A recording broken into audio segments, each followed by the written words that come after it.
Warahmatullahi wabarakatuh. Alhamdulillahirabbil alamin. Bersyukur kita kepada Allah Subhanahu wa taala. Pada siang menjelang sore ini kita berkumpul di ruangan kita ini dalam rangka agenda pendidikan guru penggerak angkatan 9, pendidikan CGP angkatan 9 Kabupaten Kampar, oleh saya sendiri. Ini wakakurikulum tadi langsung aja biar menghemat waktu barangkali. Jadi saya langsung membuka dan saya langsung memandu. Jadi agendanya yaitu penyebaran pemahaman dan penerapan budaya positif di sekolah kita. Bapak Ibu guru hebat. Sebelum kita mulai, marilah kita baca acara ini dengan mengawali bacaan basmalah.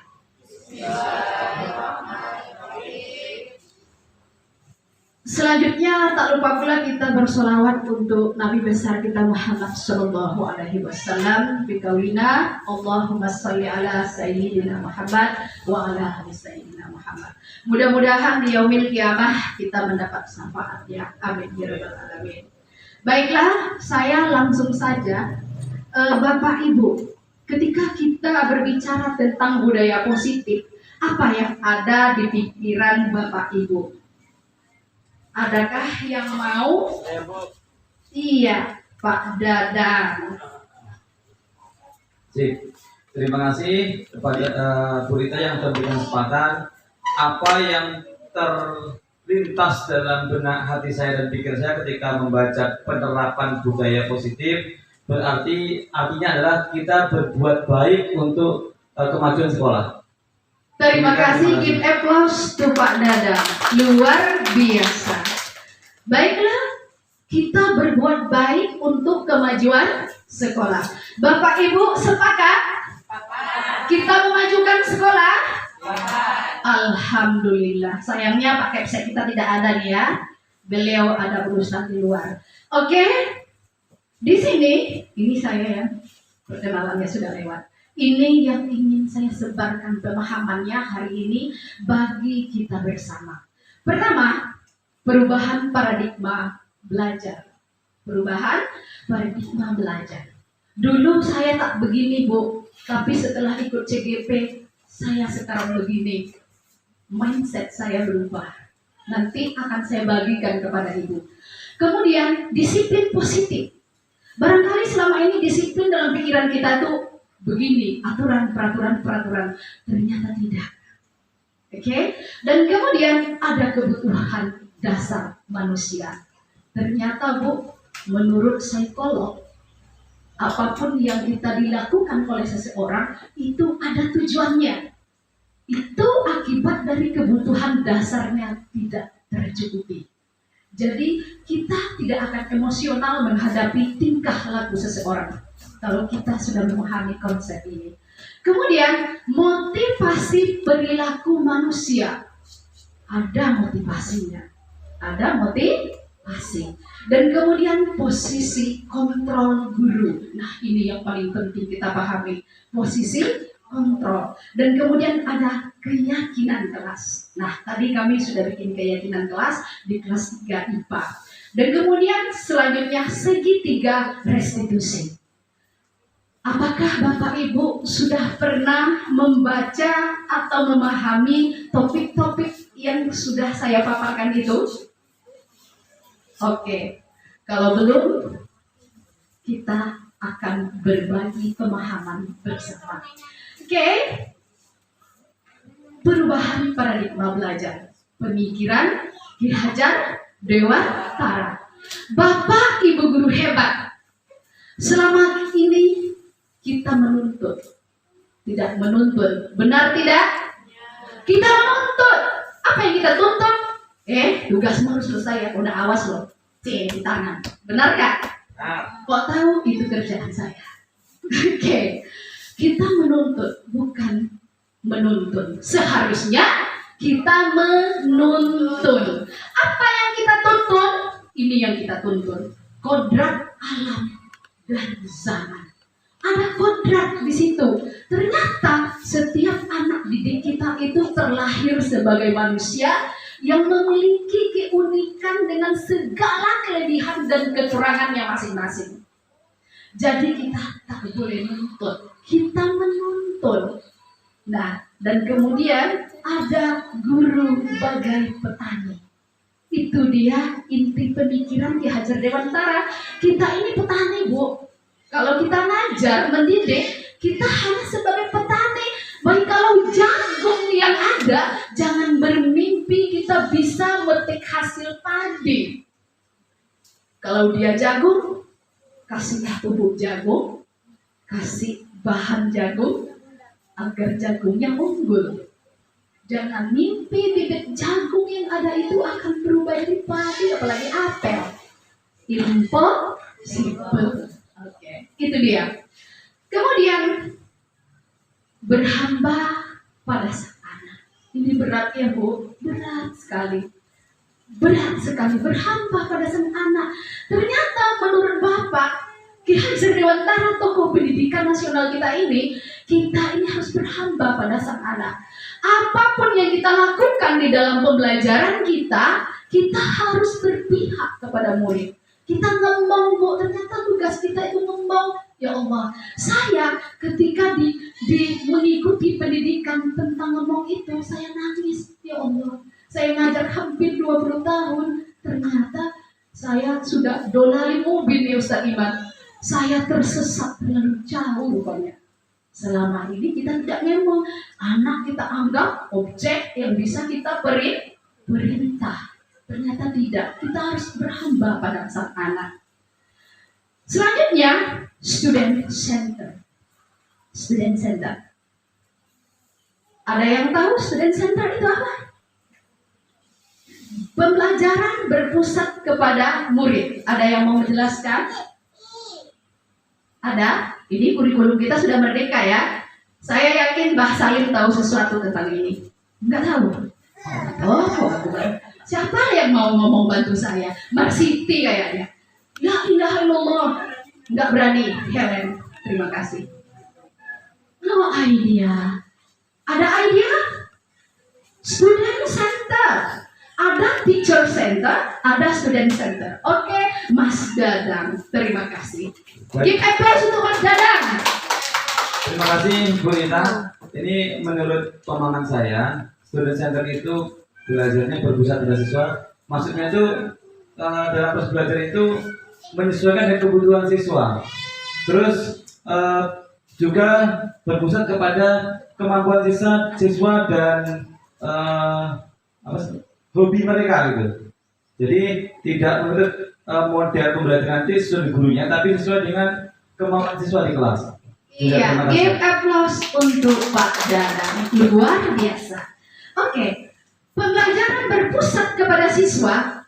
Bu, yang aktif itu ternyata bukan kita ya. Sekarang kurikulum merdeka ya. Yang aktif itu siswa. Kita jangan banyak ceramah kayak dulu lagi. Berbusa mulut kita di dalam pikirannya Mobile Legends. Iya kan? Berbusa mulut kita ceramah, dia diam tetapi tidak menyimak. Jadi buatlah pembelajaran semenarik mungkin dengan strategi yang sesuai seperti yang dibilang Pak Dadang tadi. Yang penting yang aktif itu adalah siswa, bukan guru. Oke? Ini kurikulum merdeka. Nah, terakhir, kenapa ini terakhir? Saya terangkan trilogi pendidikan. Baik Ki Hajar Dewantara. Siapa yang hafal trilogi pendidikan? Yang udah PPG pasti tahu nih. Nih Bu Nur pasti tahu nih. Oke. Oh. Trilogi pendidikan oleh Ki Hajar Dewantara. Yang pertama Ing Ngarso Sungtokerto, yang kedua Ing Madio Mangkarso, dan yang ketiga adalah Tuuri Handayani. Iya, luar biasa. Ing Ngarso Ing Ngarso Sungtolodo, In Madio Mangunkarso, Tuuri Handayani. Apa itu? Di depan kita menjadi teladan. Di tengah jadi apa kita? Semangat kita bersama peserta didik kita untuk mencapai sesuatu, menjadi penyemangat. Kemudian Tuturi Handayani, ketika kita di belakang kita menjadi motivator. Kita dorong mereka tentu saja untuk maju dan lebih maju dalam pendidikan. Oke. Any question Soba? Ada pertanyaan sampai di sini? Soba so good. Oke. Bapak Ibu, coba kita lihat ini bersama. Kegiatan kepalan tangan. Ada A dan B. A adalah Anda dan B adalah teman Anda. Sobeklah kertas kecil, tulis benda yang sangat berharga bagi Anda, letakkan di salah satu tangan Anda dan genggam benda atau sesuatu tersebut dengan segala daya. Buatlah sebuah kepalan. Teman Anda B akan mencoba dengan sekuat tenaga dengan berbagai cara untuk meminta Anda memberikan benda tersebut. B bisa membujuk, merayu, mengancam, menghardik, menyuap, berbuat apa saja agar Anda membuka kepalan tangan Anda. Apa yang terjadi? Apakah Anda akan membuka kepalan tangan itu? Bayangkan Anda megang sesuatu yang berharga nih. Anda pegang, sudah ada di genggaman Anda. Datang kawan Anda ingin merebut barang berharga itu. Apakah Anda akan membukanya? Anda buka? Loh, ini boleh disuap ini. Boleh dihardik, boleh diancam. Apakah Anda akan membuka melepas barang berharga itu? Kita minta pandangan Ustaz Iman. Tergantung. Kalau sopan itu lebih berharga daripada apa yang kita pegang, maka lepaskan saja. Kalau ada yang jauh lebih berharga daripada itu, kita ambil yang ditawarkan lebih berharga dan kita lepaskan yang di genggam tangan. Luar biasa. Pak Iman punya prinsip, kalau yang kita genggam itu kurang berharga bila dibanding dengan tawaran yang ada, kita lepas genggaman kita ambil tawarannya. It's okay, bergantung pemikiran masing-masing. Ada lagi yang mau beri pendapat yang berbeda? Atau Anda akan dengan segala daya mempertahankannya? Apapun itu, bagi Anda itu adalah barang yang sangat berharga. Ada lagi yang mau beri pendapat? Ada? Ada? Tidak? Ada yang mau memberi pendapat? Apakah Anda akan melepasnya sepakat dengan Pak Iman? Barangnya sangat berharga loh. Surat nikah barangkali. Iya, Pak Syahrul. Ya. Oke, terima kasih. Kalau menurut saya pribadi, saya tidak melepaskannya. Karena sudah pasti tawarannya itu masih sekedar tawaran. Jadi ketawarannya belum pasti, belum bisa kita genggam. Sedangkan yang saat ini sudah kita genggam. Udah pasti. Karena tadi kata kuncinya berharga. Itu aja udah berharga gitu. Yang itu dia bisa bilang berharga belum tentu. Karena belum kita pegang gitu. Belum kita kuasai. Luar biasa. Kasih aplaus dong. Iya. Kita boleh punya pendapat yang berbeda. Oke? Tadi Bu Saria mau ngomong, silakan Bu Saria. Kalau menurut saya tidak akan saya lepaskan atau berikan kepada orang tersebut, karena belum tentu ketika kita melepaskan kita bisa dapatkan hal yang itu lagi di tangan kita. Luar biasa. Give applause dong. Iya. Bapak Ibu guru hebat. Apa artinya ilustrasi contoh ini? Adakah yang bisa memberikan pendapat? Kalau Pak Iman tadi akan melepas jika yang datang itu lebih baik, why not? Ya kan? Kalau Pak Syahrul tidak akan melepaskannya karena sudah nyata yang di dalam genggaman itu sudah barang berharga. Siapa tahu PHP pula yang datang ini. Oke, dia waspada. Bu Saria tadi, barangkali saya tidak akan pernah mendapatkan barang berharga ini untuk kedua kalinya. Oleh sebab itu saya tidak akan melepaskannya. Oke, ada yang bisa membuat kesimpulan? Ada? Adakah pembelajaran yang bisa kita ambil dari contoh ini? Bapak, Ibu guru hebat. Ketika kita memikirkan sesuatu, coba kita lihat, kita baca ini dulu. Ada perubahan teori kontrol. Dr. William Glasser. Ini psikolog dia, sudah mendunia. Permainan tadi itu tidak terlepas dari teori kontrol. Ilustrasi kontrol. Apa maknanya? Kita tidak bisa mengontrol orang lain. Yang bisa mengontrol diri kita hanyalah kita sendiri. Apa hasil dari teorinya itu? Ilusi loh. Kata-katanya ilusi sekali. Berarti hanya sebuah hayalan. Ilusi guru mengontrol siswa. Ternyata kita tidak bisa mengontrol umat manusia sebanyak itu loh. Bu Marsiti nggak bisa mengontrol 500 siswa. Bu Nurhayati mana ini guru BK kita? Mas Arif silakan masuk. Nggak bisa. Kita tidak bisa menyalahkan siapapun atas tindakan siswa kita. Kemudian ilusi bahwa semua penguatan positif efektif dan bermanfaat. Ternyata penguatan positif saja belum tentu bermanfaat. Contoh, anak kita nih, kita pilih siswa teladan, rajin dia, kita kasih hadiah 500.000 satu semester. Belum tentu anak kita itu punya karakter yang baik dan motivasi intrinsik dari dalam. Padahal itu sudah positif, belum tentu bermanfaat.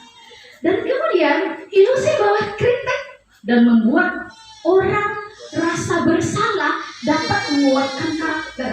Itu juga sebuah ilusi. Kita kritik siswa kita. Sampai Nona, tidak boleh gitu. Tengok begini. Kita kritik siswa kita.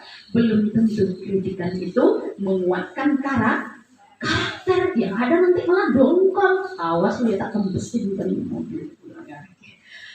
Kemudian number 4, ilusi bahwa orang dewasa memiliki hak untuk memaksa. Kita guru dianggap orang dewasa. Kita tidak punya hak.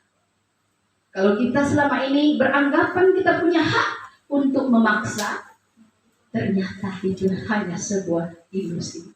Karena anak didik kita punya batas-batas kepribadian dengan kita yang wajib kita hargai. Next, di sini ada ungkapan Stephen Covey.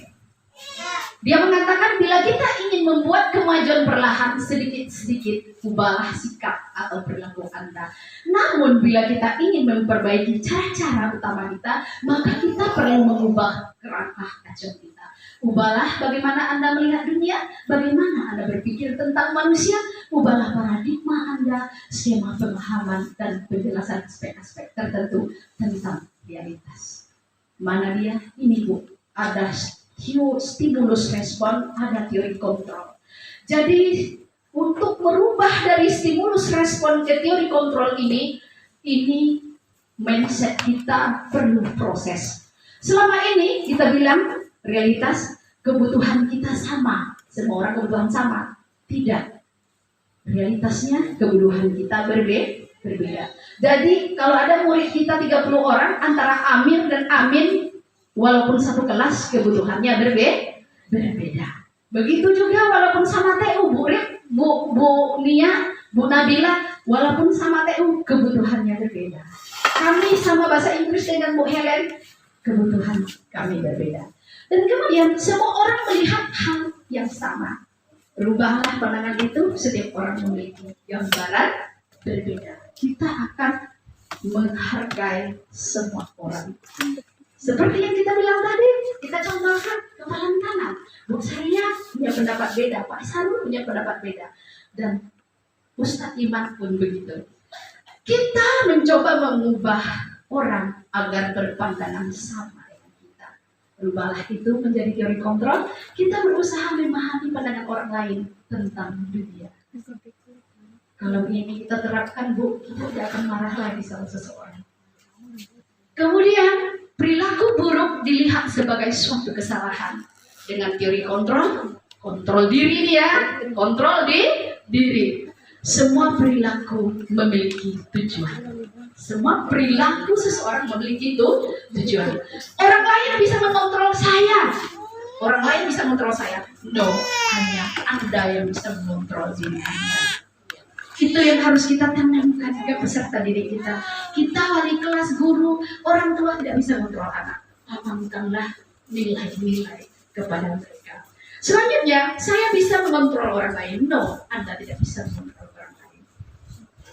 Jadi mindset kita harus kita robah dari stimulus respon to theory control.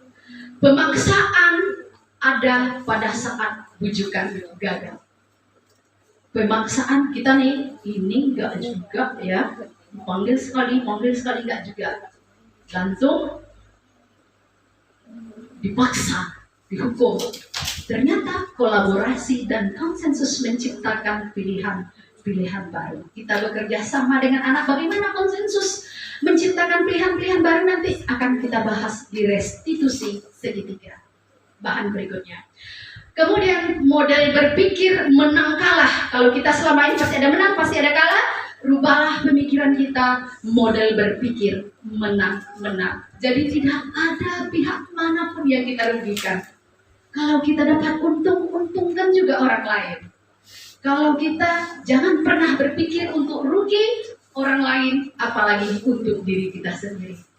Nah, mudah-mudahan kita bisa merubah paradigma kita dengan teori ini.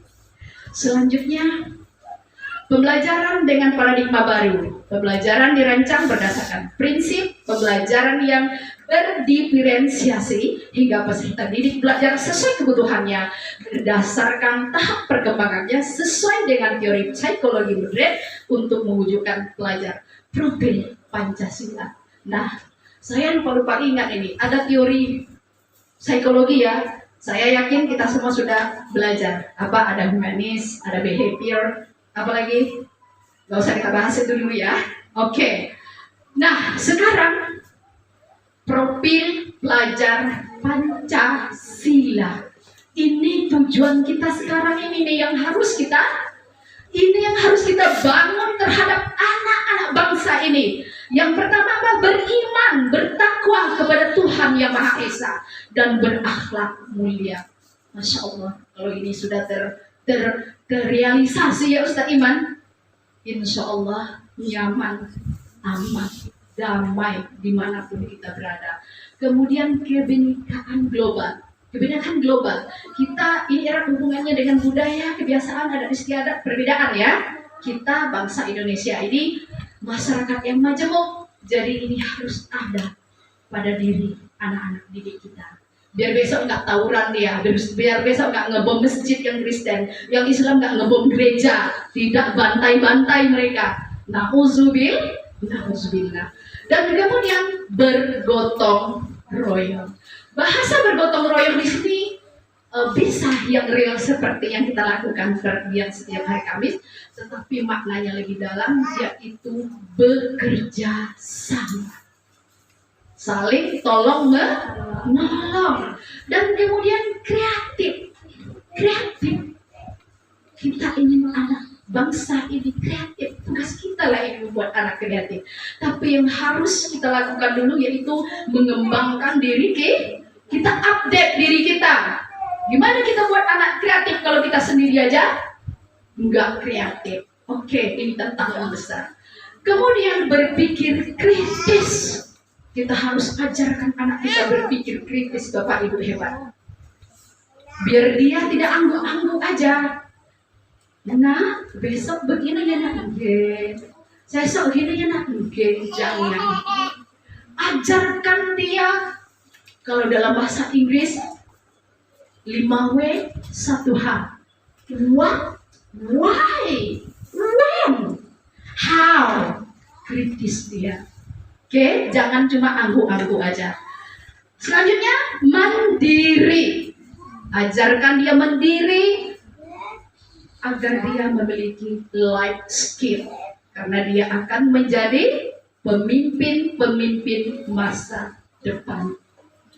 Next, berarti ya Bu, tugas kita sebagai guru ya, mewujudkan pelajar profil Pancasila. Bapak Ibu guru hebat, ada pertanyaan sampai di situ sebelum kita lanjutkan ke konsep ini berikutnya? Disiplin positif. Selama ini kita disiplin positif, barangkali yang kita pikirkan ada peraturan-peraturan yang harus dipatuhi. Benar adanya. Tapi kita lihat disiplin berasal dari bahasa Latin ini ya. Dari kata disiplina yang berarti belajar, disiplin mengacu pada disiplin diri yang memiliki tanggung jawab terhadap apa yang dilakukan berdasarkan nilai-nilai. Apa yang dilakukan berdasarkan nilai-nilai yang diyakini. Disiplin positif merupakan salah satu cara penerapan disiplin yang bertujuan untuk menumbuhkan kesadaran serta memberdayakan peserta didik tanpa imbalan hukuman atau ancaman. Nah, inilah tugas kita Bapak Ibu. Disiplin positif inilah yang harus kita tanamkan. Anak walaupun tidak dihukum tetap patuh. Anak walaupun tidak dikasih imbalan tetap manut. Anak walaupun tidak diancam tetap melaksanakan tugas. Bila ini sudah tercipta, tumbuh di lingkungan sekolah kita, insya Allah budaya positif itu akan tumbuh juga. Oke? Sebagai guru, tujuan kita adalah menciptakan murid yang memiliki disiplin diri sehingga mereka berperilaku mengacu pada nilai-nilai kebajikan universal dan memiliki motivasi intrinsik dalam perubahan perilaku ke arah yang lebih baik. Intrinsik Bu, bila sesuatu dorongan itu dari dalam, tidak ada yang bisa menghalangi. Oke? Dengan apa? Dengan nilai-nilai yang diyakini, bukan karena ancaman, bukan karena mencari titik aman loh. Nah, kita berharap kita semua berada di motivasi intrinsik ini. Motivasi intrinsik. Kita guru, ini depan Mbak Salim pasti gini ngomong sama saya, jangan teori aja ya Dok, prakteknya Dok. Oke. Pasti gitu Mbak Salim.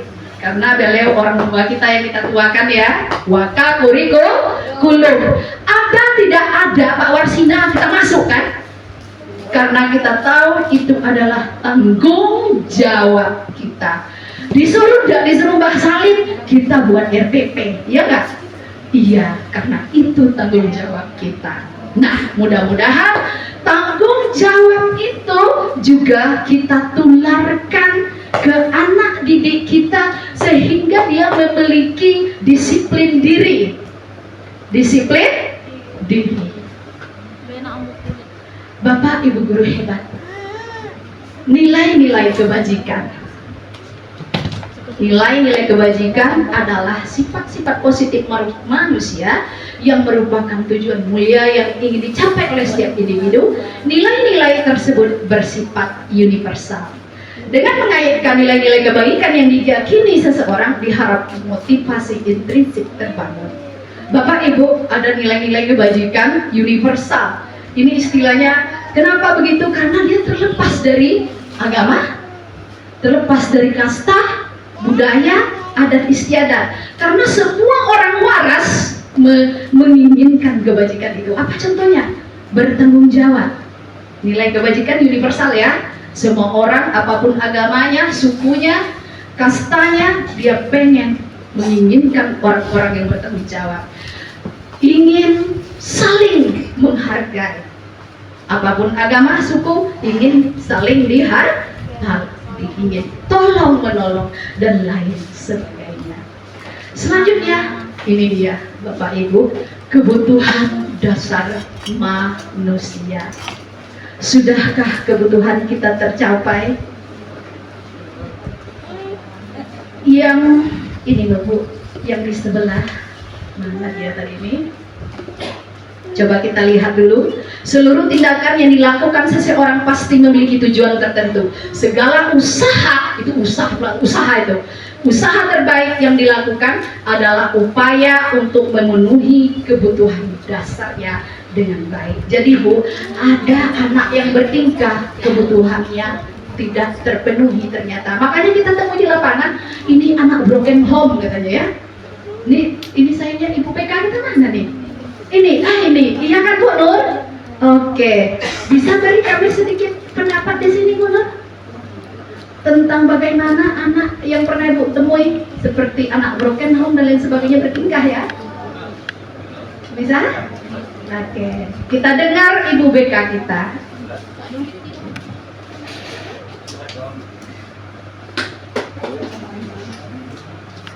Benarkah teori ini beliau temukan di lapangan? Assalamualaikum warahmatullahi wabarakatuh. Waalaikumsalam warahmatullahi wabarakatuh. Kalau melihat dari kebutuhan dasar manusia itu ada 4 ya. 5 Bu, yang tengah itu bertahan hidup. Nggak jelas. Iya, kalau saya temuin di lapangan itu memang banyak sekali anak-anak yang bertingkah karena salah satunya yang sering kita labeli dengan kata-kata bukan broken home. Sebenarnya kata broken home itu tidak seharusnya kita berikan kepada anak kita karena dia memiliki latar belakang dengan keluarga yang tidak lengkap. Itu salah satunya yaitu kebutuhan dasar manusianya ada yang kurang di bagian cinta dan kasih sayang. Luar biasa. Kita kasih tepuk tangan untuk Ibu BK kita. Oke, ternyata istilah broken home yang selama ini anak broken home loh kasihan. Ternyata bukan broken home-nya itu yang jadi masalah. Kebutuhan dasarnya sebagai manusia, cinta dan kasih sayangnya belum terpenuhi. Dia mau minta perhatian loh dari kita. Sampai di sekolah kita marah-marah pula. Malang kali lah nasib anak ini. Oke, selanjutnya penguasaan. Dia ingin berkuasa loh, ingin menunjukkan kalau dia tuh diakui. Kalau kita sudah tidak diakui di komunitas Bapak Ibu guru, pasti nyeleneh tingkah laku kita. Iya enggak? Dan kemudian ada lagi anak tuh yang diam aja karena dia nggak diakui. Pernah nggak di kelas Bapak Ibu anak nggak diterima di kelompok? Maksudnya tuh disisihkan kawannya. Kawannya ngelak-ngelak nerima dia. Iya nggak? Anak itu pasti pendiam, dia murung saja. Iya kan? Itu kebutuhan penguasaannya pada ini yang bahaya ini, guru ini nih yang perlu kita proses. Oke. Ini dia. Ini Bapak lagi menunjukkan penguasaan kebutuhan dasarnya ini. Ini ada seperti itu. Oke. Mungkin lagi emosi nanti Pak ada posisi kontrol kajian kita Pak. Kita nanti akan tengok di situ kita bisa mengukur kita sendiri kita berada di posisi mana. Oke? Good. Give applause to Ustadz Iman. Kemudian ada kebebasan. Anak pengen bebas ya. Dia ingin menunjukkan kebebasan, bebas, tapi harus menghormati kebebasan orang lain juga. Itu harus kita tanamkan pada anak. Jadi ada anak yang keluyuran dan lain sebagainya, itu berarti ada kebutuhan dasar kebebasannya yang tidak terpenuhi. Mungkin di rumah dikurung bapak mamanya dulu, sampai sekolah, wih enak nih punya motor sendiri, keluyuran dia. Kita tidak boleh memvonis anak-anak seperti itu bersalah terlebih dahulu, harus kita proses. Kemudian kesenangan, ini dia, kurang bahagia masa kecil lah istilah kita dan lain sebagainya. Jadi setiap manusia itu punya kebutuhan dasar kesenangan, tapi tidak semua wujud kesenangan itu boleh kita legalkan. Oke? Selanjutnya motivasi perilaku manusia. Kita manusia ya Bapak Ibu guru hebat, anak murid kita pun sama. Pertama, kita berperilaku untuk menghindari ketidaknyamanan atau hukuman. Kita berbuat sesuatu loh, aduh, aku harus masuk kelas on time nih biar nggak dihukum Bu Helen. Bu Helen pikir galak nih ibunya nih. For example, anak datang on time bukan karena dari hatinya, tapi menghindari hukuman. Kemudian, motivasi perilaku manusia yang kedua untuk mendapatkan imbalan atau penghargaan dari orang lain. Dia pengen dihargai, mantap rajin anak ibu nih, Pak Arif nih jago, dihargai. Ada itu motivasi perilaku manusia. Tentu saja dalam agama kita pun ini tidak boleh ya Pak Iman. Ria ini ya, gak boleh. Kemudian untuk menjadi orang yang mereka inginkan dan menghargai diri sendiri dengan nilai yang mereka percaya. Yang ketiga inilah baru benar. Menjadi orang yang mereka inginkan dan menghargai diri sendiri dengan nilai yang mereka percaya. Ada pertanyaan di sini? Sebelum kita lanjut? Ya. Yang nomor 3, untuk menjadi orang yang mereka inginkan. Tapi terkadang mereka nggak ingin menjadi seperti mereka, karena mereka terpaksa aja sekolah. Kan tujuannya yang 3 itu yang benar kan? Untuk menjadi orang yang mereka inginkan. Tapi mereka nggak inginkan sama sekali untuk menjadi diri sendiri. Nah, itu gimana itu untuk menghadapi? Pertanyaan yang luar biasa. Kasih tepuk tangan untuk Ustadz kita. Anak-anak kita, ini kasus berarti ya. Anak-anak kita itu seharusnya dia pengen jadi diri mereka yang seharusnya gitu ya. Jadi siswa yang disiplin, manut dan lain sebagainya, berakhlak mulia seperti yang dicita-citakan dalam profil pelajar Pancasila tadi. Tetapi ternyata tidak. Mereka nggak mau seperti itu. Mereka hanya berbuat hanya untuk menghindari hukuman atau ketidaknyamanan. Bagaimana kita bersikap seperti ini? Bapak, nanti ada kita segitiga restitusi nanti ada di akhir pembelajaran kita ini. Kita akan bahas bersama di situ.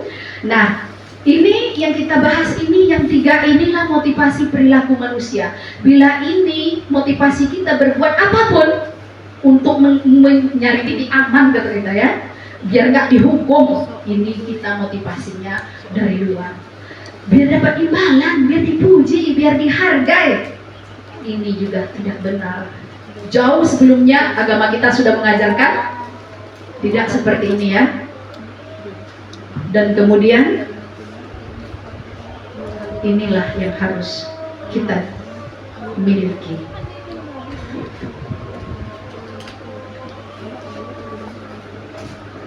Sisi kontrol guru. Nah, inilah yang selama ini kita jalankan. Nanti kita tanya diri kita masing-masing, kita berada di posisi mana? Pertama, penghukum. Kedua, pembuat rasa bersalah. Yang ketiga, kita ngambil posisi sebagai teman di hadapan anak. Yang keempat, sebagai pemantau. Yang kelima, posisi manajer. Coba kita lihat posisi kontrol guru sebagai penghukum.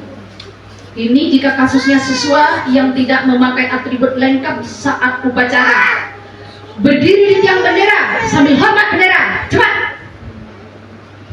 Ini ternyata posisi kita sebagai penghukum. Kemudian ada lagi pembuat rasa bersalah. Nah, sudah berapa kali ibu ingatkan, ibu kecewa loh sama kamu. Ngomongnya lembut, tapi mental anak kena. Sebagai teman, ayolah, buat ibu bangga, buat orang tua kalian bangga sama kalian. Kali ini sih nggak apa-apa, tapi besok jadi nggak usah ulangi lagi ya. Itu kita sebagai teman bila kita mengucapkan ini. Kemudian sebagai pemantau, kamu sudah melanggar. Apa peraturan dan konsekuensinya? Kita punya poin ya. Kalau di sekolah kita gitu ya. Itu namanya posisi pemantau. Coba kita lihat bagaimana gaya guru penghukum ini. Guru itu menghardik, mata melotot, ketus, murid dendam dan agresif. Ini gawat nih. Ketika kita mengambil posisi sebagai penghukum, ternyata menurut penelitiannya anak kita dendam sama kita. ada sebuah ungkapan yang sangat menarik yang kita dapat saat pendidikan. Anak atau siswa kita akan boleh saja lupa dengan materi pembelajaran yang pernah kita berikan, tapi ingat, dia tidak akan pernah lupa dengan sikap kita padanya. Pernahkah Bapak Ibu guru mengingat perilaku guru terhadap Anda waktu sekolah dulu yang kurang menyenangkan? Bapak Ibu ingat sampai sekarang? Begitu juga lah anak didik kita. Biarlah mereka lupa dengan materi pelajaran kita, tetapi dia harus ingat tindakan positif kita padanya. Selanjutnya, membuat rasa bersalah. Guru bersuara lembut dia. Nah, ibu kecewa sama kamu. Tapi mengena mental hingga murid merasa bersalah, ini lebih negatif karena memendam rasa. Bisa menyakiti diri atau orang lain. Anak yang kita buat di posisi bersalah ini hatinya gelisah, diam dia, memendam rasa dia, mentalnya terganggu untuk jangka panjang. Ini nggak boleh rupanya. Kemudian teman, murid akan merasa senang, akrab, namun ketergantungan dan akan ada perbedaan perlakuan. Maksud apa di sini? Sama Pak Dadang kok Ahmad Kusriadi patuh ya, kok sama saya kok cabut aja. Kasus Pak Dadang mungkin dianggapnya sebagai teman, dia ngambil posisi sebagai teman, tapi apa? Anak itu ketergantungan, patuhnya harus sama Pak Dadang, sama Bu Rita enggak. Begitulah posisi teman ini. Jika kita tanamkan ke anak, dia merasa senang akrab dengan guru yang bersangkutan, tapi perlakuannya berbeda dengan yang lain. Apa artinya? Disiplin positif itu, motivasi dari dalam itu tidak ada dalam dirinya, hanya karena respon yang ada di depannya. Selanjutnya memantau. Guru bersuara datar, tidak emosional, dan murid memahami konsekuensi, namun tetap tidak nyaman. Nggak nyaman murid kita ketika kita bilang, kamu melanggar peraturan loh, lambat ya. Oh ini Bu catat ini, tetap perasaannya tidak enak dan tidaknya nyaman. Selanjutnya, posisi kontrol sebagai manajer. Nah, yang inilah Bapak Ibu posisi terbaik yang harus kita miliki. Posisi terbaik itu sebagai manajer. Bapak Ibu guru hebat. Tentu saja manajer adalah sebuah posisi tertinggi dalam sebuah, kalau dianggap itu sebuah perusahaan ya. Kita sudah melewati posisi dari penghukum, teman, merasa bersalah, pemantau. Kita berharap kita bisa mencapai posisi kontrol sebagai manajer. Apakah kamu tahu kesalahanmu? Kita tidak menghardik anak, kita bertanya, kira-kira apa yang akan kamu lakukan untuk memperbaiki kesalahanmu ini? Kira-kira anak marah nggak sama kita? Enggak. Murid mempertanggungjawabkan perilakunya, menemukan solusi atas permasalahan sendiri.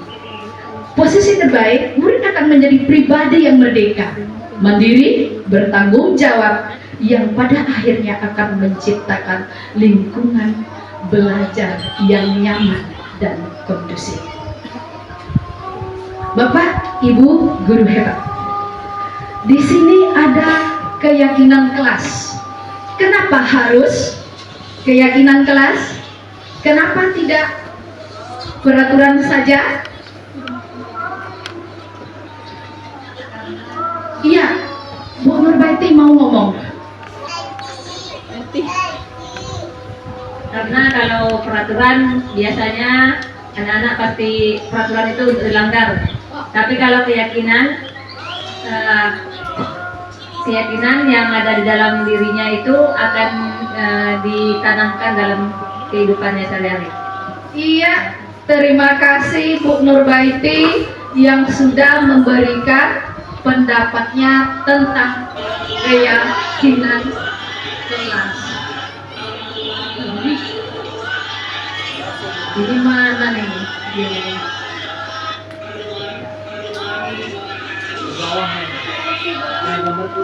Kok nggak mau diputar ini, ada yang bisa mengoperasikan?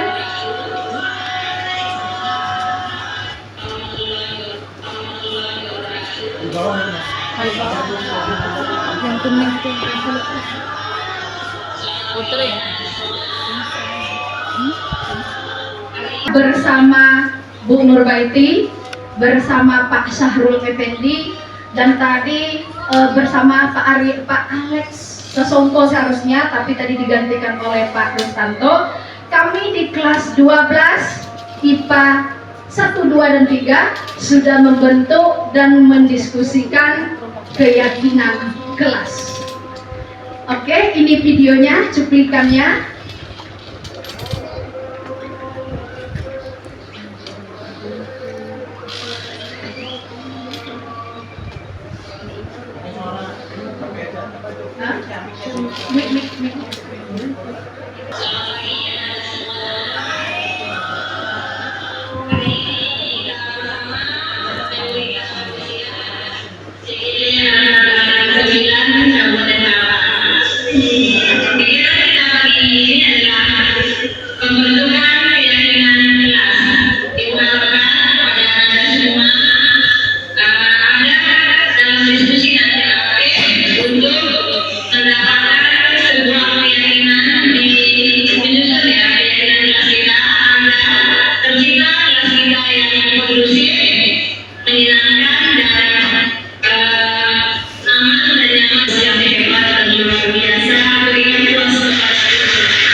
Bapak Ibu guru hebat, jadi sudah 3 kelas yang kita bentuk tadi keyakinan kelasnya. Mudah-mudahan setelah ini Bapak Ibu juga bisa di kelas masing-masing ya. Bisa Bapak Ibu?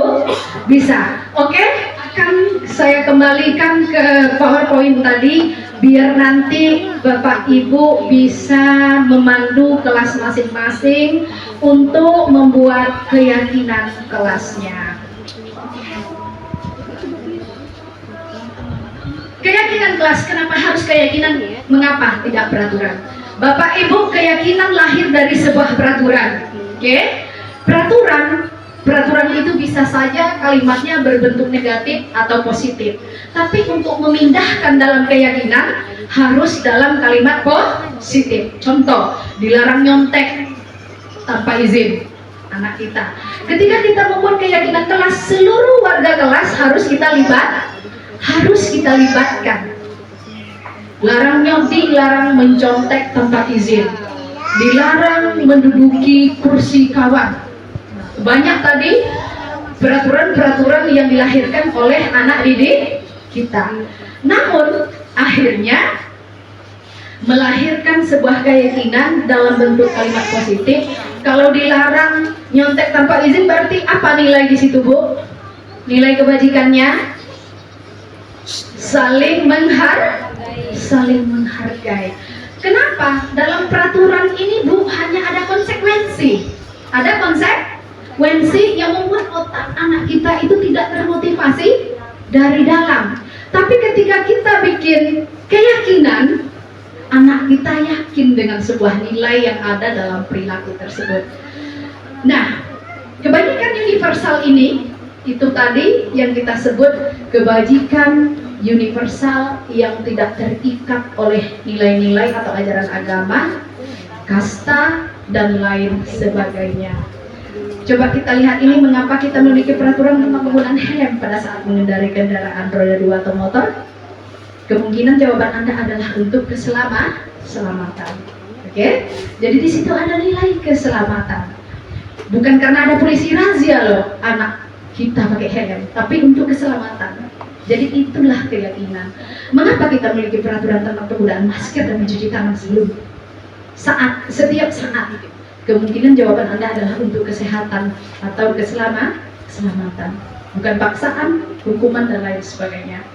Nilai keselamatan keselamatan dan kesehatan inilah yang kita sebut sebagai suatu keyakinan, yaitu nilai-nilai kebajikan universal yang disepakati secara tersirat dan tersurat, lepas dari latar belakang suku, negara, bahasa, maupun agama.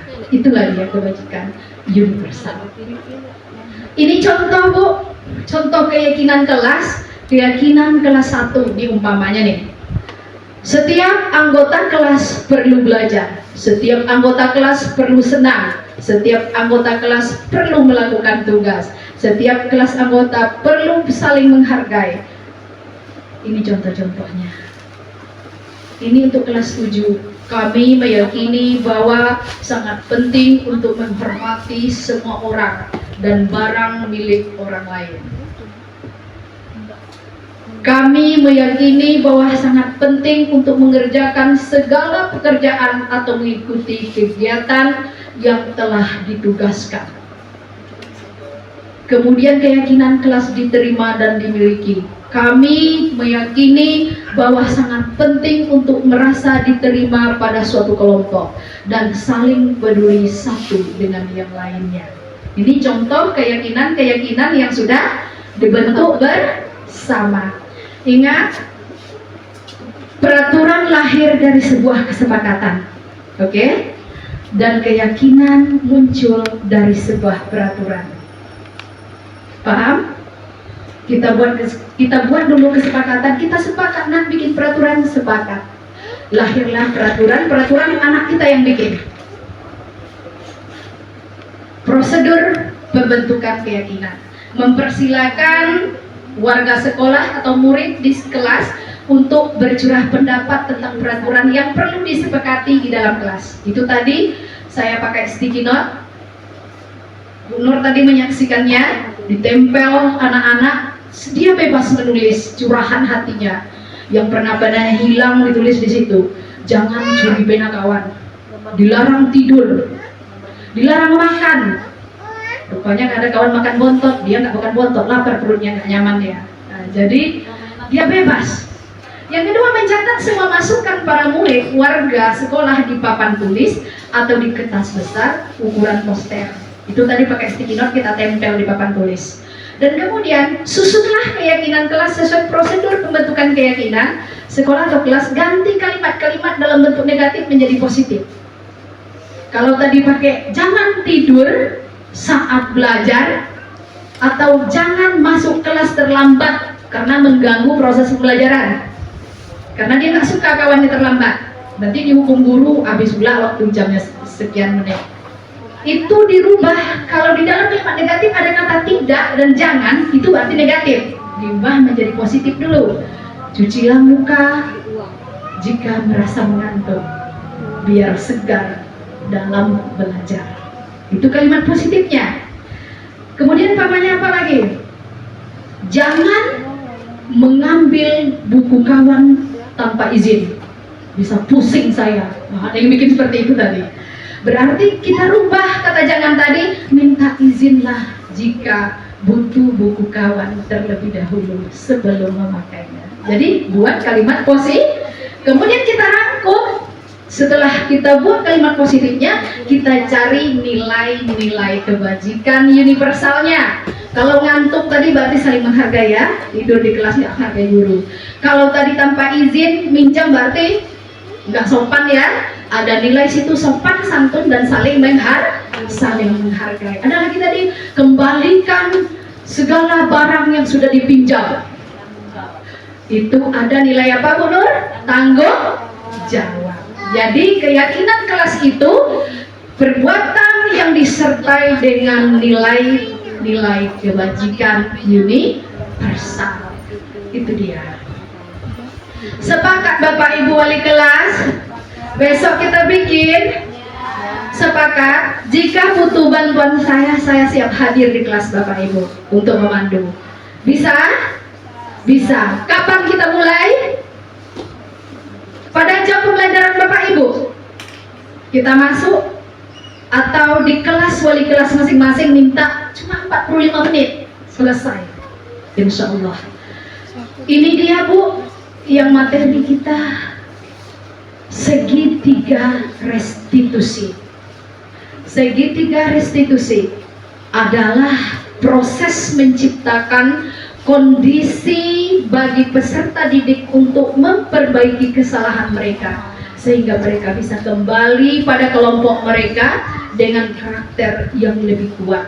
Ini kata dosen dalam LMS Guru Penggerak modul 1.4 budaya positif. Kenapa dinamakan segitiga restitusi? Inilah Bu Pak diagramnya, segitiga restitusi, di mana di situ ada menstabilkan identitas. Ketika anak kita bersalah, jangan langsung dihardik. Sudahlah dia bersalah, kita hina pula dia. Identitasnya gagal menurut dia, mentalnya mendalam kena. Kemudian tapi nggak adalah kita seperti itu ya, insya Allah. Kemudian ada lagi validasi tindakan salah. Kita validasi dulu tindakan dia sehingga kita tahu kebutuhannya apa sih nih. Kok anak ini buat salah? Kebutuhan dasar mana yang belum terpenuhi ini? Kemudian kita tanyakan keyakinan. Kita menanyakan keyakinan. Kamu yakin anak perbuatan kamu tadi sudah sesuai dengan yang kamu inginkan? Anak kita tidak akan melawan loh Bu Pak, yakinlah. Tapi anak yang sudah berbuat salah, dia mempertahankan harga dirinya, kita hardik dia pasti melawan sama kita. Ibu kan nggak paham Bu masalahnya, pasti gitu dia. Tapi ketika kita kuatkan identitasnya, kita stabilkan identitasnya, nah tidak ada manusia yang sempurna. Ibu juga pernah salah kayak kamu itu dulu waktu sekolah. Kita stabilkan dulu identitasnya. Ini Ibu BK sudah profesional dalam hal ini. Dia sudah paham dengan segitiga restitusi dalam melayani, memproses siswa-siswi di sekolah kita. Kemudian coba kita lihat, jika anak berbuat salah, maka ada kebutuhan dasar mereka yang tidak terpenuhi. Bagian dasar segitiga restitusi memiliki tujuan untuk merubah orang yang gagal karena telah berbuat kesalahan menjadi orang yang sukses.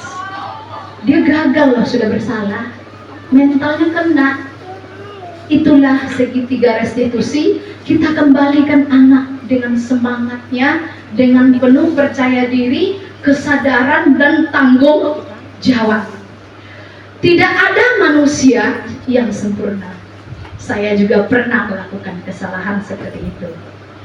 Ketika seseorang dalam kondisi emosional, maka otak tidak akan mampu berpikir rasional. Saat inilah kita menstabilkan identitas anak berkelahi jotos-jotos, mungkin karena ngejek-ngejek nama ayahnya. Ada itu terjadi di kelas kita ya. Kita salahkan pula, kau kurang ajar kali mulut kau. Oh, makin emosi anak itu. Oke, kita stabilkan dulu emosinya. Emosinya kita stabilkan dulu. Stabilkan identitasnya. Kemudian memvalidasi tindakan yang salah. Kita validasi dulu. Konsep langkah kedua adalah kita harus memahami kebutuhan dasar yang mendasari tindakan anak berbuat kesalahan. Menurut teori kontrol, semua tindakan manusia, baik atau buruk, pasti memiliki maksud atau tujuan tertentu. Ketika kita menolak anak berbuat salah, dia akan tetap dalam masalah. Yang diperlukan adalah kita memahami alasan melakukan hal tersebut sehingga anak merasa dipahami. Bu, Pak, kita kembali ke konsep pemikiran Ki Hajar Dewantara. Anak kita itu harus kita layani, kita ayomi. Dia datang ke sini itu sudah menyerahkan diri dan diserahkan orang tuanya untuk kita didik. Kita dikasih bibit di sini biar kita bisa panen Itulah tugas kita sebagai seorang guru. Kemudian menanyakan keyakinan.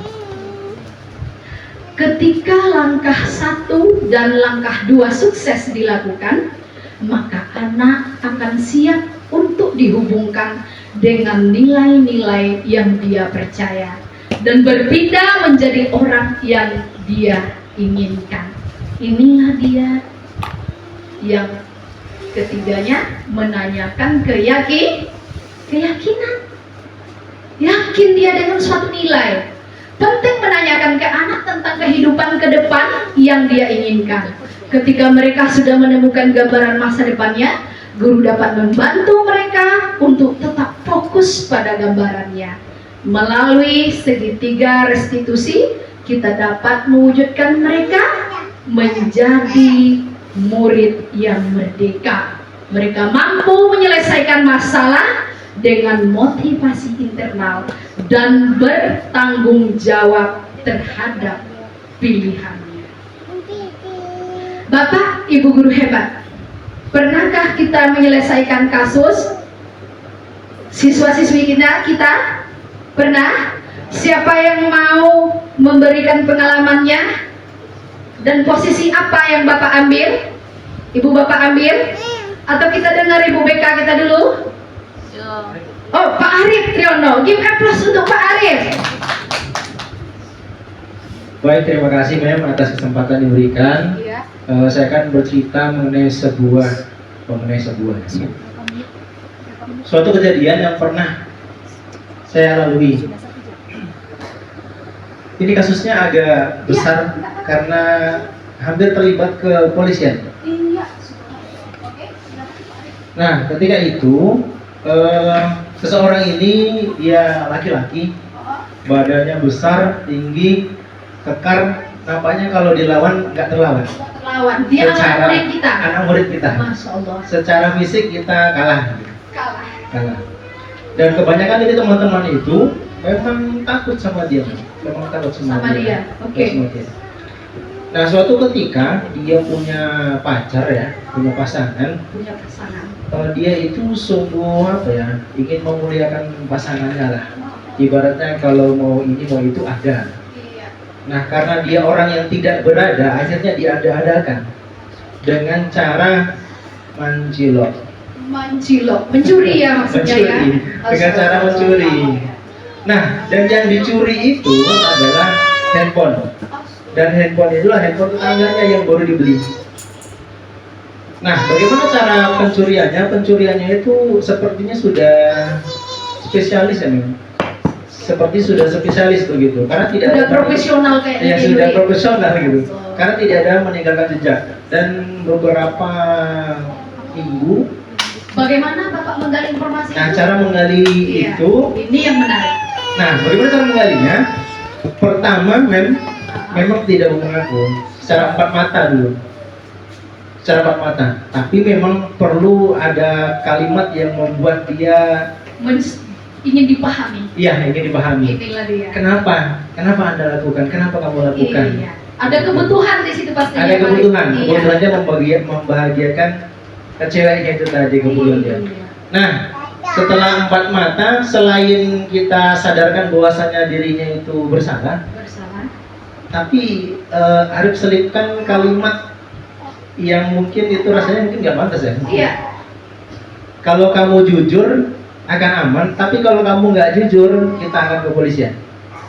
Ada ancaman. Ada ancaman. Iya. Nah, setelah itu nggak ada yang mau ngaku, men. Nggak ada yang Beberapa guru kita interogasi nggak ada yang mau ngaku. Oh. Tapi setelah empat mata, kemudian kita lakukan pendekatan, seolah-olah kita lah kawan dia. Iya. Kita juga ingin Berposisi kontrol seperti sebagai teman. ya benar. Iya.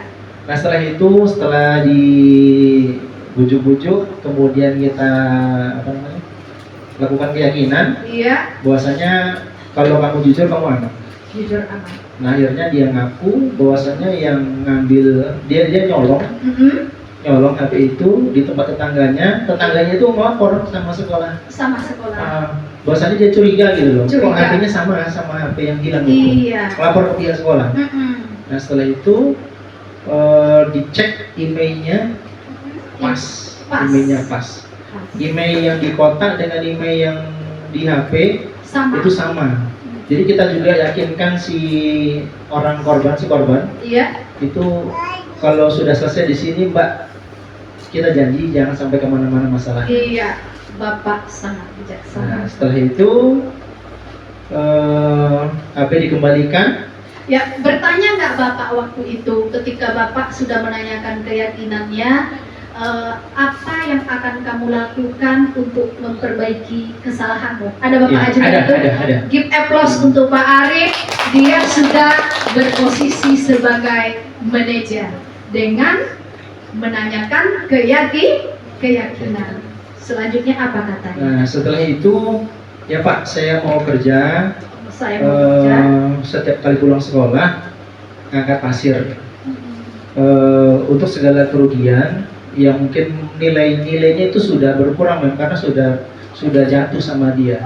Udah nggak mulus lagi. Tidak mulus lagi. Akhirnya dia ganti handphone yang tipenya sama. Tipe yang sama. Nah, dengan cara dia bekerja.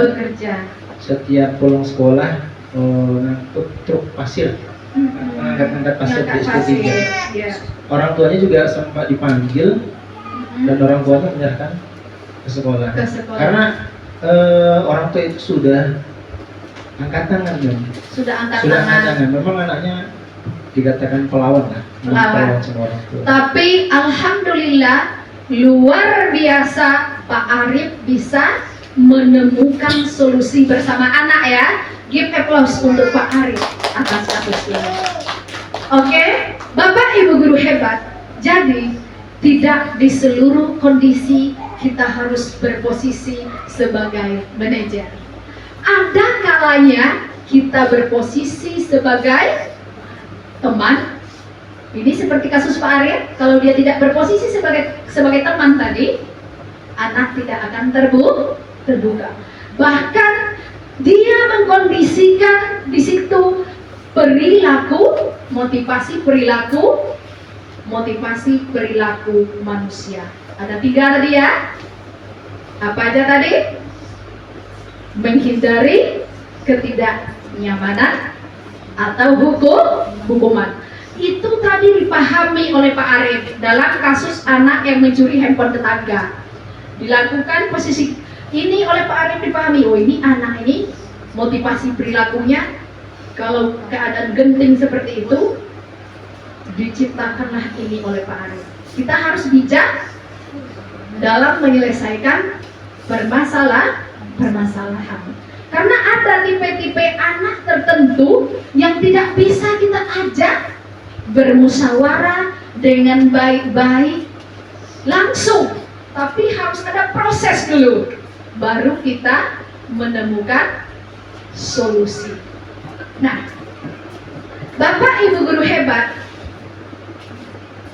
kita juga bisa berposisi sebagai pemantau.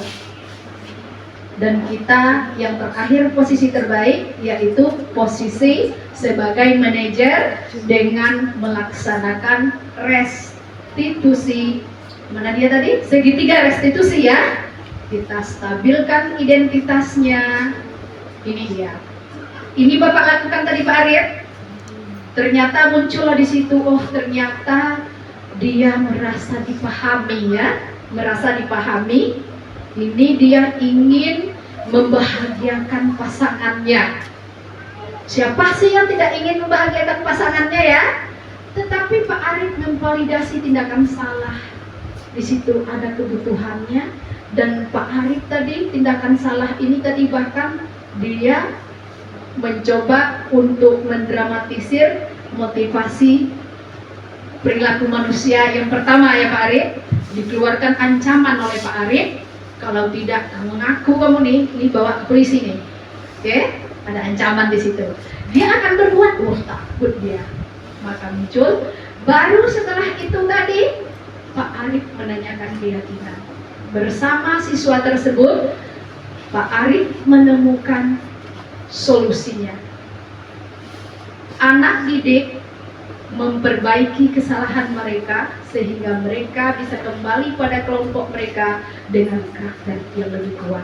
Dia dimaafkan tetangganya Pak Arif, tapi dia memberikan digantinya handphone itu dengan cara dia bekerja keras, pulang sekolah mengangkut pasir. Masya Allah. Disinilah posisi kita sebagai manajer. Kita manage anak itu agar dia bertanggung jawab, mandiri dia lagi ya Pak Arif, kerja sendiri dia. Sadar dia di situ kalau dia sudah bersalah. Oke. Ada yang perlu kita diskusikan lagi? Atau ada yang perlu dipertanyakan?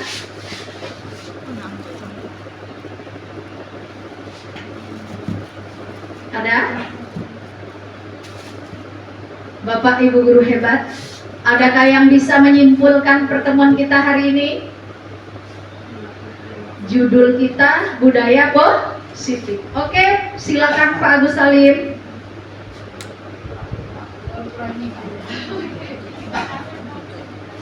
Silakan berdiri Pak. Oke, bertanya juga Ini ada hubungannya dengan saya. Terima kasih. Saya kan mungkin materi agama dari dasar itu dilatih dari nol dengan dipaksa. Kalau anak tidak dipaksa tidak jadi. Contoh anak kecil awas, nggak mau dia itu. Jadi teori-teori ini teori tadi apa namanya? Segitiga restitusi Pak. Dasarnya dari kontrol ya. Iya. Nah, jadi teori-teori yang disampaikan selama ini ataupun mungkin di atasnya mungkin berbagai macam cara metode, apakah sudah bisa dibuktikan gitu kan? Dengan teori yang selama ini kita sampaikan. Ternyata kemarin waktu saya di tender dengan Pak Salsuat, guru banyak diberikan modal ratusan juta bahkan miliaran. Namun hasilnya bukanlah meningkat, tapi tambah menurun. Nah, ini kemarin kan sama-sama kan bisa lihat. Jadi di mana letak salahnya? Jadi saya jadi bingung jadinya ini. Di waktu kita di dulu ya kan? Nah, jadi di mana-mana diberikan penataran, didikan. Jadi ini lagi ada teori kontrol ya, jangan bahaya. Jadi mohon penjelasan bisa nggak untuk materi saya. Nah, kalau saya kan punya dasar ya itu, karena di dalam dasar saya itu kan Iqra namanya itu, teori pertama. Dilatih membaca lah yang pertama itu. Jadi dipaksa nah itu. Kalau tidak dipaksa tidak mau dia itu. Nah, kalau sudah tinggi nanti sudah menjadi rebung, menjadi apa kayu ya, tidak bisa lagi. Oleh sebab itu dasar pondasinya ada dari dasar nol lagi. Itu kalau menurut saya mabu ya. Ini mungkin menyimpang mungkin. Apakah saya kadang-kadang jadi angan-angan di desa. Itulah minta pohon kejelasan. Karena mungkin apa saya tak nyimak tadi kan. Ngantuk tuh. Oke, give applause untuk Pak Agus Salim. Beliau masih semangat ini ya untuk bertanya. Ada dasar pemikirannya, saya rasa ini ada histori nih. Sama seperti kita dulu. Kita sama guru kita dulu waktu ngaji, kalau lalai malas ngaji apalagi nggak nyimak, pernah ibu merasa tangannya dirotan? Pernah. Kakinya dipacut atau apa tuh bahasanya? Oh, dipecut, bukan dilecut ya nih. Oke. Itu yang terjadi. Nah, Bapak Ibu guru hebat. Ini tadi materi kita perubahan paradigma dalam belajar. Cara pandang kita, mindset kita harus kita rubah. Jangankan memaksa anak memecut tadi, menuntut aja, kata Ki Hajar lewat Sarah, tidak boleh. Bukan menuntut, tapi menuntut. Oke. Kemudian anak itu ada kodrat alam, ada kodrat zaman Pak. Zaman dulu, zaman kita Pak, kalau digertak guru ngaji kita takut, iya nggak? Ini kalau nggak hafal surat Al-Baqarah ini separuh, mawas besok. Pulang dari situ nggak makan dulu, ngaji alif lam mim sampai tidur. Anak sekarang ada kodrat zaman loh Pak. Kodrat zaman telah berubah. Otak anak kita tuh sudah diisi oleh aplikasi-aplikasi gadget. Dulu kita nggak tahu Mobile Legend, iya nggak tahu Fire apa itu, nggak ngerti aku. Games.